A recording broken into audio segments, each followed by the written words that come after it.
Satpur police ठाण्याकडे रिक्षा चोरीचा गुन्हा दाखल होता।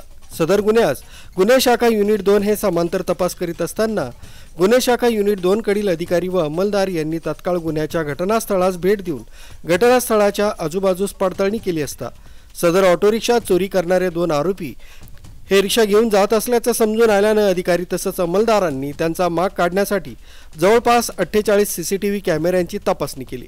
तसंच अनोळखी आरोपी निष्पन्न केले। त्यानंतर सदर पायीच्या आरोपितांचा शोध घेत असताना गुन्हे शाखा युनिट 2 चे पोलीस हवालदार सुनील आहेर यांना गोपनीय माहिती मिळाली की 2 इसम हे गुन्ह्यातील चोरीची ऑटो रिक्षा MH15FU 3069 ही पांडवलेनी अंगण हॉटेल जवळ विक्रीसाठी येणार असल्याची माहिती मिळाली।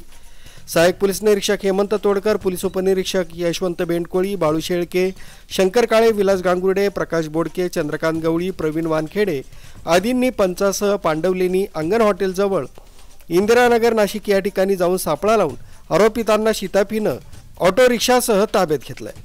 त्यांनी त्यांचे नाव प्रदीप जगन्नाथ तुपे, वय 35 वर्ष, राहणार राजदूत हॉटेल मागे, सिव्हिल हॉस्पिटल समोर, त्र्यंबक रोड, नाशिक, योगेश बाळू लोखंडे, वय 29 वर्ष, मूळ राहणार राजवाडा, वनी, तालुका दिंडोरी, जिल्हा नाशिक, हल्ली राहणार राहुलनगर, टाकळीगाव, उपनगर, नाशिक रोड असं सांगितलं।